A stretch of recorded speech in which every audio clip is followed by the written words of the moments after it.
Ia melihat orang banyak yang besar jumlahnya. Ayo kita baca sama-sama. 1, 2, 3. Maka tergeraklah hatinya oleh belas kasihan kepada mereka, dan ia menyembuhkan mereka yang sakit. Ini kata compassion. Tergerak hatinya oleh belas kasihan. Kata belas kasihan itu compassionnya. Kalau kita, maaf mungkin kalimat ini tidak enak, tapi saya harus katakan. Kalau kita melihat orang banyak setiap hari kita berjalan, lalu hati kita sudah tumpul, gak punya perasaan apa-apa. Maaf saudara, betapa jahatnya kita ini. Walaupun mungkin saya pakai kalimat ini, mungkin kita gak bisa buat apa-apa, karena terlalu banyak orang yang susah itu. Tapi paling tidak, kalau masih punya rasa belas kasihan. Bisa ngerti maksud saya? Paling tidak kalau masih punya rasa belas kasihan, itu masih lumayan daripada kita cuek. Saudara, ini hal yang sangat mendasar dalam kehidupan kekristenan kita. Kita tinggalkan dulu bagian ini. Saya ingin ajak saudara lihat Injil Lukas dulu.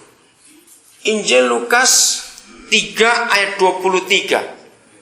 Saya ingin menekankan kalimat ini.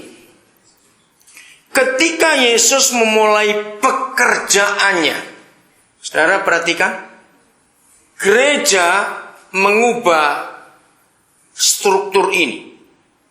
Gereja, kalimatnya berbunyi demikian. Ketika gereja memulai khotbahnya, beda tidak?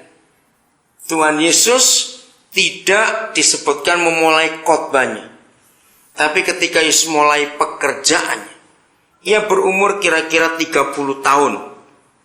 Oke, saya stop dulu. Kita lanjut pasal yang keempat,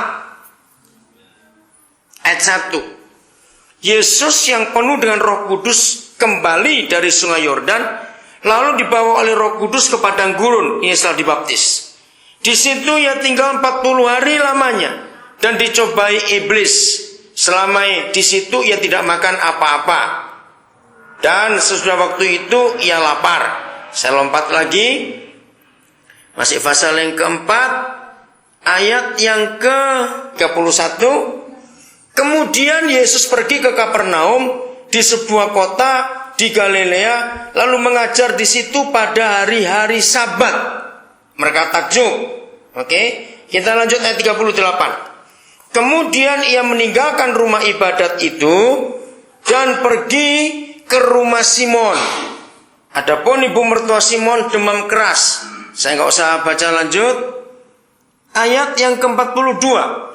Ketika hari siang, Yesus berangkat dan pergi ke suatu tempat yang sunyi. Tetapi orang banyak mencari dia, lalu menemukannya dan berusaha menahan dia supaya jangan meninggalkan mereka.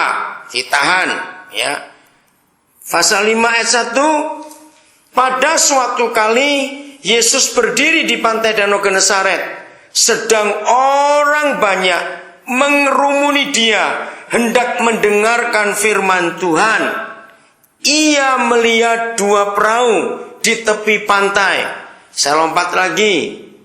Ayat 12. Pada suatu kali Yesus berada dalam sebuah kota. Di situ ada seorang yang penuh kusta. Ketika ia melihat Yesus, tersungkurlah ia dan memohon, Tuhan, jika Tuhan mau, Tuhan dapat mentahirkan aku. Mujizat terjadi. Pasal yang kelima, ayat yang ke-27.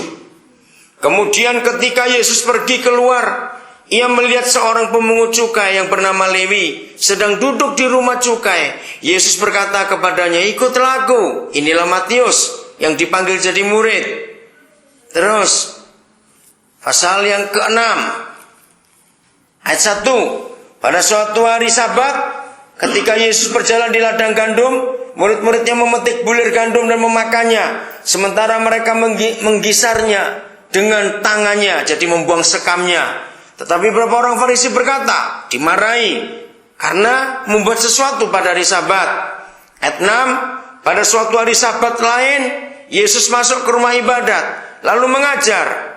Di situ ada seorang yang mati, tangan kanannya. Saya berhenti dulu sampai ayat ini. Jangan tutup Lukas.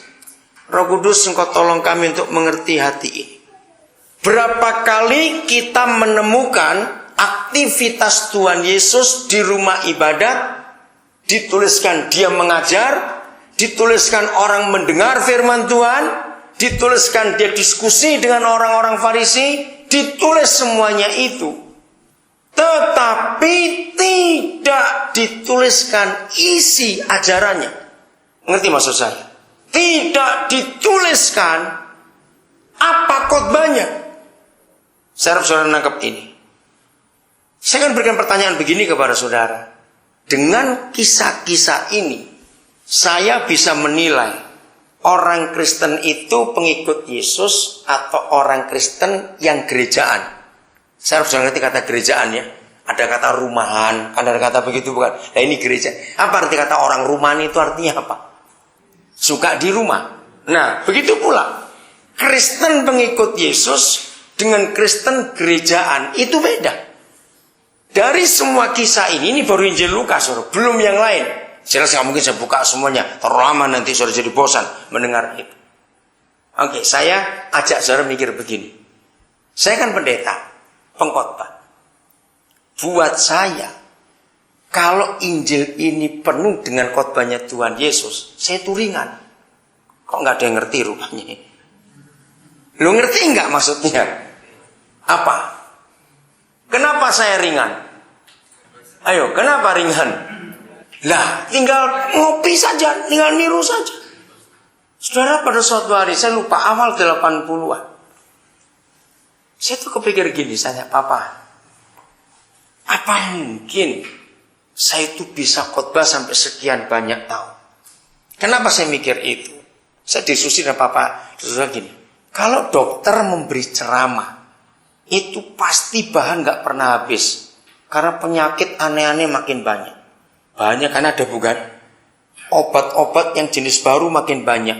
Si dokter bisa ceramah dengan obat dan penyakit yang makin aneh-aneh. Seorang arsitek, dia memberi ceramah, gak akan habis banyak.